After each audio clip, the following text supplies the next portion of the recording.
In one of my earlier videos, I dropped into Earth's life before dinosaurs ever showed up. Honestly, it was crazy interesting to find out the planet was once run by giant insects.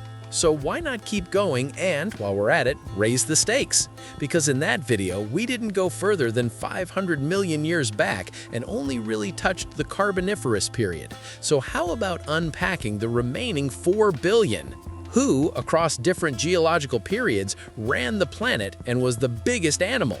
And what even are these periods? You've definitely heard names like Silurian, Devonian, and the Hadean, but you probably never really got what they mean or the order they come in. Get comfortable, because in the next couple of minutes, we'll dive even deeper into Earth's life before dinosaurs. Smash like right now, because one of the most exciting journeys of your life is waiting for you. You're watching Secret Chapters, and we begin. And as always, I start with the basics, and the base is, in geology, like everywhere else in our world, it's chaos.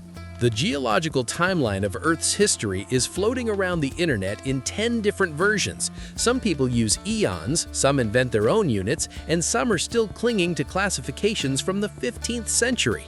It gets worse because obviously the deeper into the past you go, the harder it is to dig anything up. That's why in the relatively recent dinosaur era, we have plenty of discoveries and can split 200 million years of their dominance into smaller periods, each with its own markers. But when it comes to 4 billion years ago, we've basically found nothing. So, out of sheer generosity, they hand out 500 million years per period. Then some archaeologist finds some tiny snail, and suddenly that period can be split into 2, and we're right back to the same chaos, where everyone breaks it up their own way. Thankfully, over the last couple of decades, scientists decided to at least try to wrestle the chaos under control. And now, even the regional geological scales of Russia, the US, China, and others have been aligned with one international scale.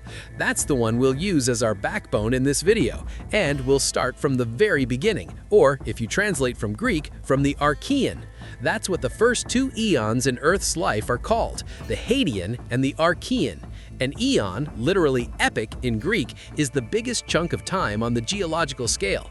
It's divided into eras, and those are divided into periods, but not in the case of the very first eon, the Hadean. In Greek, it basically means the very beginning, and there's simply nothing to split the Hadean, which lasted about 600 million years from 4.6 billion to 4 billion years ago, into. We'd love to, but like I said, because it's so ancient, the finds tied to it are extremely rare. A few years back, on the eastern shore of Hudson Bay in Canada, they found a piece of Hadean crust that's 4.4 billion years old. There are finds in Australia too, but each one is worth its weight in gold, if only because, technically, when we talk about the planet at the start of the Hadean, we're not even talking about Earth. You remember that around 4.5 billion years ago, something happened that led to the moon forming. The most popular theory is a collision with another protoplanet called Theia. And since that impact changed the planet beyond recognition, it's more correct to call it something else. That's why geologists say Earth is after the collision, and before that, it's more accurate to call the planet Gaia or Proto-Earth. And the key point is that without that collision, we probably wouldn't be here. A NASA simulation in 2023 showed that if Gaia hadn't collided with Theia, Earth would have stayed a slowly rotating planet without orbital axis stabilization. The result? Climate chaos. Total mess. Water remains trapped in the mantle. The planet cools much more slowly, and without the moon's tidal swings, life shows up almost 1 billion years later. And right now, in the best case, dinosaurs would only be just starting to show up on Gaia. And even that's not guaranteed, because the atmosphere might not even have oxygen. That's another story about the biggest misunderstanding people have around the Gaia-Theia impact. Instinctively, you want to say Gaia lost mass and volume, and that missing chunk became the moon. But in reality, the planet didn't lose, it actually gained, because a couple percent of Theia's mass ended up inside it. The moon is the debris from that mutual smash and merge. And compared to Gaia, the new Earth didn't shrink.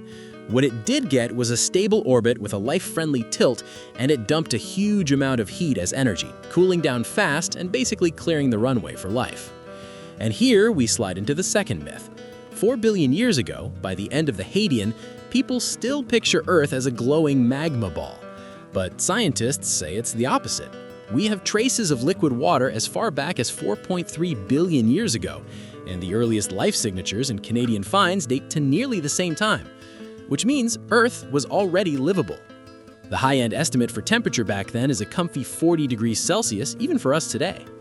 Gravity is the same, atmospheric pressure is more or less fine even for a modern human. Take away the near total lack of oxygen, and Earth in that era is honestly not a bad vacation destination. And yes, oceans existed too. This kept scientists up at night for a long time. There's even the fate young sun paradox, because 4 billion years ago the sun output about 30% less heat, and by a lot of models, Earth should have been frozen solid. But nope, water existed, conditions were comfortable, and life was already there. Today, the main consensus is greenhouse gases and a heavy greenhouse effect, basically a Venus-style situation. And that's where the Hadean fun ends. Life definitely showed up in that eon, but right now the solid proof we have starts with the next one. It's called the Archean. It begins 4 billion years ago and runs for a massive 1.5 billion years. Here we finally get divisions into eras, and the first is the Eoarchean from 4.0 to 3.6 billion years ago. This is the oldest era where rocks actually survived. Greenland has the Isua rocks with the oldest, now officially confirmed, traces of life. Nothing fancy, just the simplest bacteria. But, as they say, go ahead and try to make one. Chemists have been grinding at this for a century, and they still can't build even a basic bacterium from zero. The next era inside the Archean is the Paleoarchean, from 3.6 billion years ago to 3.2 billion.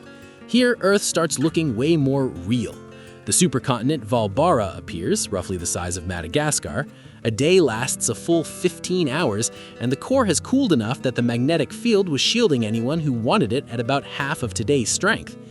And there were already plenty of anyones. The first stromatolites appeared, not animals yet, but bacteria already assembling into colonies, often so dense those colonies weighed a kilogram or two. And in the next era, the Mesoarchean, they start growing up to a meter.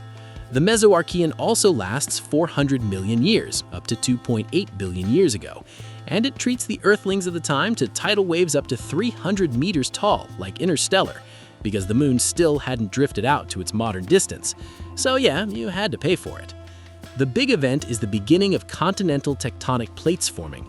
In modern terms, Valbara expands to something like half the area of today's France, and researchers start calling it recognizing it as the first official continent in the modern sense.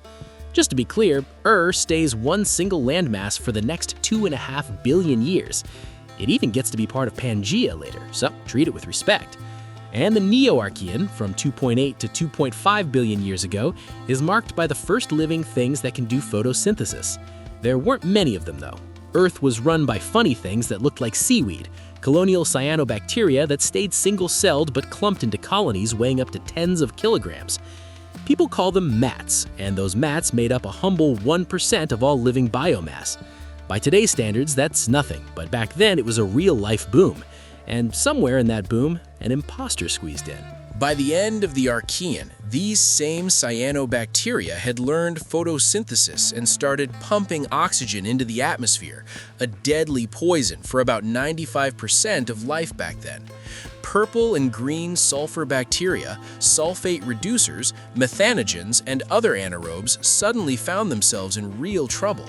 Imagine a neighbor who starts cooking something so foul-smelling it makes you physically sick. That's roughly the situation. Still, at that stage, it wasn't yet catastrophic. The real highlight of the Neo-Archean was the supercontinent Kenorland. This was already a heavyweight, roughly the size of modern Australia and South America combined, and pieces of both continents actually originated there. So, congratulations, we've made it through the Archean and can move on to the next big eon. That's the Proterozoic, which in Greek means earlier. Fitting, since it's the longest eon in Earth's history, almost 2 billion years, from 2.5 billion years ago to just 538 million. And there's a reason it's often labeled the most boring eon. So little happened that geologists tend to comb nearly 2 billion years with the same brush and just shrug. Partly because after the Great Oxidation at the end of the Neo-Archean, Earth's climate stayed relatively stable for close to 1 billion years, and evolution basically stalled. But let's go in order. Because of its sheer length, the Proterozoic is divided not only into eras, but also into periods. The first era, the Paleoproterozoic, includes the Siderean, Riocene, Orosirian, and Stitherian periods. It runs from 2.5 to 1.6 billion years ago, and at first it didn't look boring at all. Right at the start, during the Siderean, the oxygen catastrophe wiped out huge numbers of organisms for which oxygen was lethal. Then came the longest and coldest ice age in Earth's history, the Hadean glaciation, lasting around 300 million years. The sun was still weaker than today, but oxygen turned out to be a climate wrecking ball. It reacted with methane, destroying the greenhouse effect. Earth may have turned into a snowball, though most scientists now call it a dirty snowball, since photosynthesis clearly continued in the oceans and stromatolites thrived on land.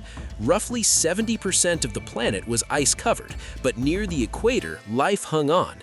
The largest life form of the Paleoproterozoic was the fearsome 3-centimeter Gryphaena spiralis.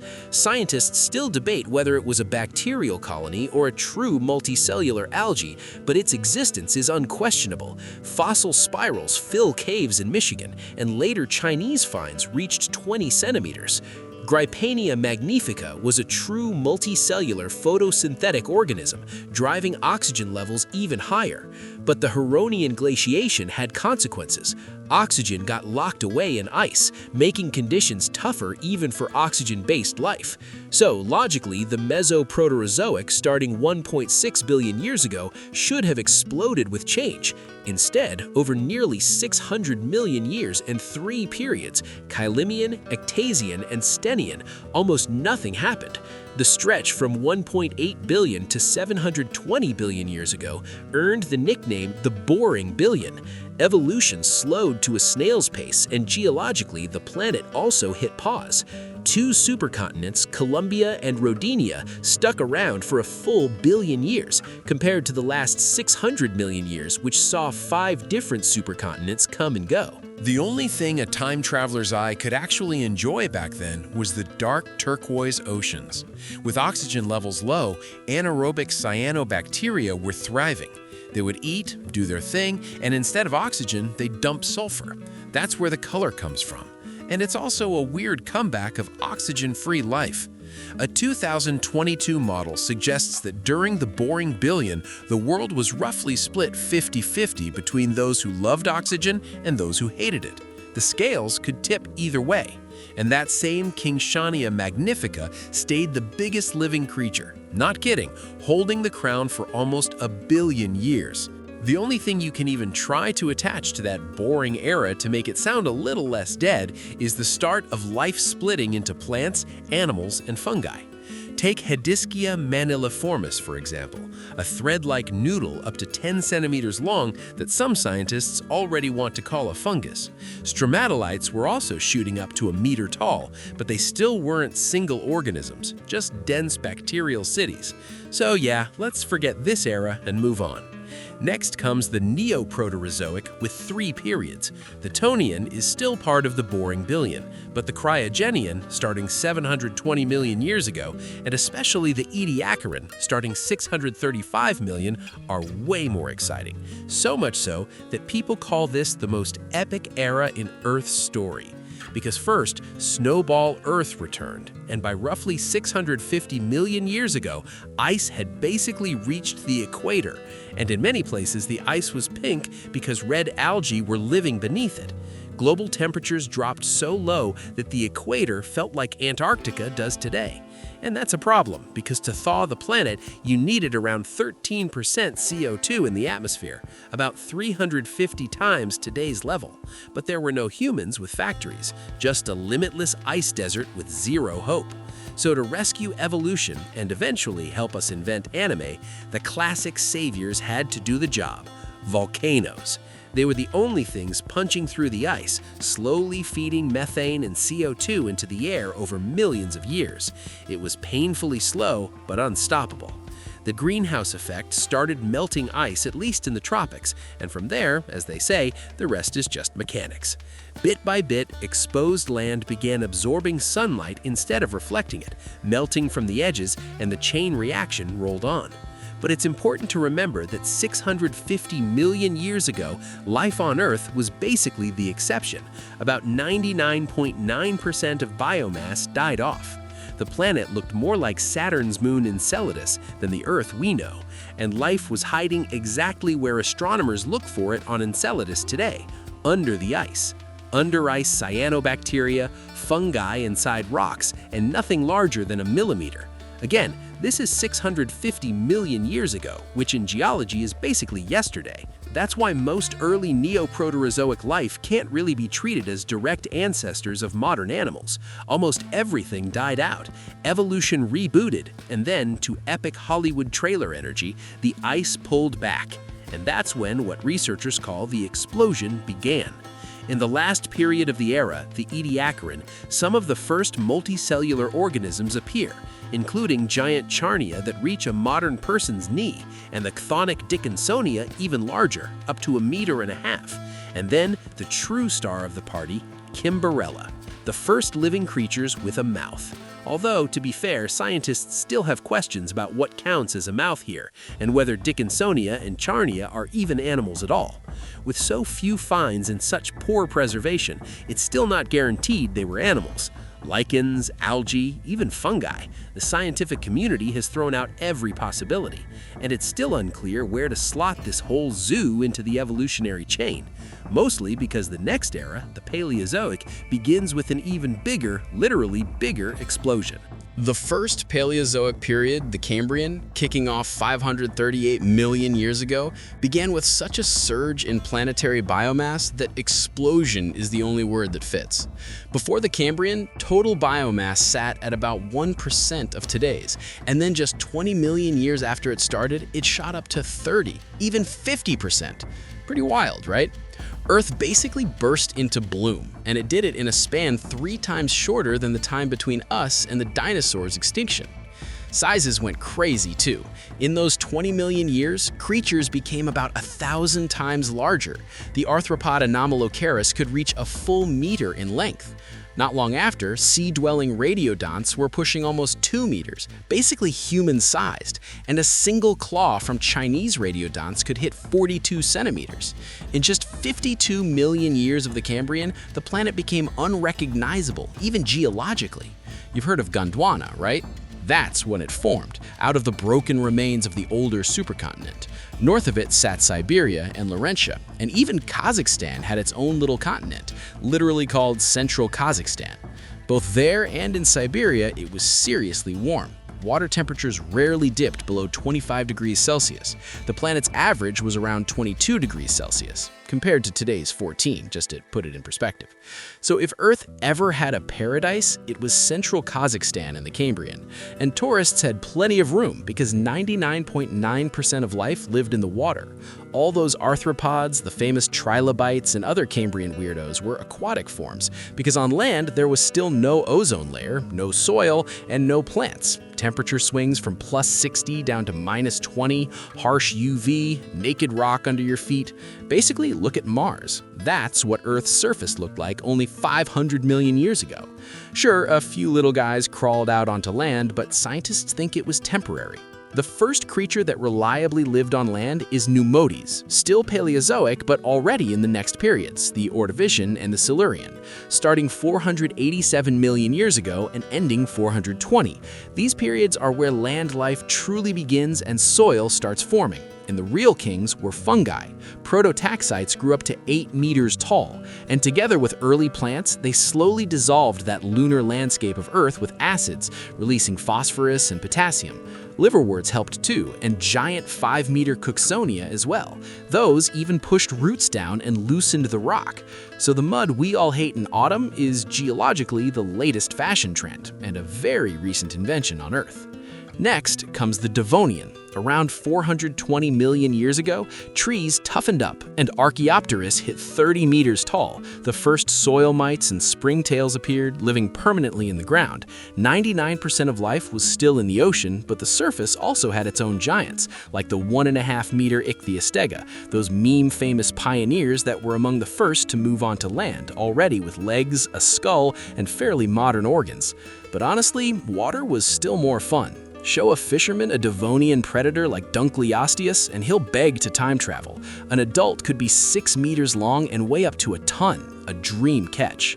The Devonian had about 25,000 fish species, accounting for 99.7% of all vertebrate biomass and basically 100% of food niches. To understand how crowded those waters were, at the Cleveland Shale site, they found around 40 Dunkleosteus skulls on just 1 square kilometer. And those things, by the way, could reach 12 meters.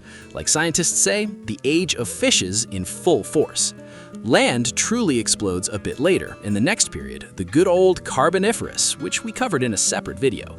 In short, with oxygen levels high, vegetation was so abundant that when it died or fell after disasters, it literally didn't even have time to rot and instead became coal. And about 90% of Earth's coal reserves formed in just 60 million years, from 360 to 300 million years ago.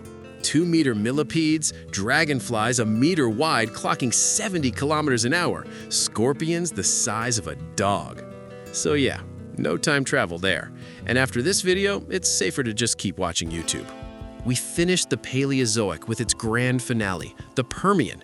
It ran from 300 to 250 million years ago and earned the nickname Fiery Hell. Too much carbon dioxide and the Siberian Trap's eruptions sent the greenhouse effect into overdrive, pushing equatorial temperatures up to 60 degrees Celsius. The lush Carboniferous forests collapsed into deserts, and the planet shifted into the age of amphibians, animals tough enough to handle the heat. 4-meter Dimetrodons with massive sails acting as both solar panels and cooling systems, bear-sized saber-toothed Inostransevia, and the oddly adorable Scutosaurus. The Permian ended with the most catastrophic extinction Earth has ever seen. 57% of families gone, 83% of genera wiped out, 81% of marine species erased, and 70% of land vertebrates gone. The same volcanoes that once saved Earth from freezing now did the opposite. They cooked the planet, killed almost everything, and opened the door to the Mesozoic. That era began 252 million years ago and went down in history as the Age of Dinosaurs. We've got a massive deep dive on it already, linked in the description. But to finish the timeline properly, the Mesozoic has 3 periods. The Triassic, from 252 to 201 million years ago, was the world relearning how to survive. After the apocalypse, Earth cooled dramatically. Pangea cracked apart. Oceans formed. Tiny dinosaurs like Eoraptor appeared. Early mammal ancestors showed up, and giant crocodiles ruled the waterways. Then came the Jurassic, from 201 to 145 million years ago, the true golden age of dinosaurs. The Atlantic Ocean was born, the largest animals ever appeared on land and sea at the same time, and the first flowering plants evolved. After that, the Cretaceous, from 145 to 66 million years ago, peak dinosaur domination. Global temperatures around 30 degrees Celsius, butterflies in Antarctica, snakes, and the first bees. Then the asteroid hit, triggering another mass extinction and launching a new era, the Cenozoic. The Paleogene, from 66 to 23 million years ago, was mammals taking over the planet. Continents settled near their modern positions, rhinos towered over giraffes, and early primates emerged. The Neogene, from 23 to 2.5 million years ago, gave us giant megalodons, 6-meter sloths, and a climate already close to today's, where around 6 million years ago, the first apes and our direct ancestors appeared. That brings us to the Quaternary, the period we still live in. Now, you'll never mix up the Cretaceous with the Silurian or the Jurassic with the Carboniferous. If you enjoyed the episode, hit like, subscribe, and drop ideas for future videos in the comments. New video coming soon. See ya!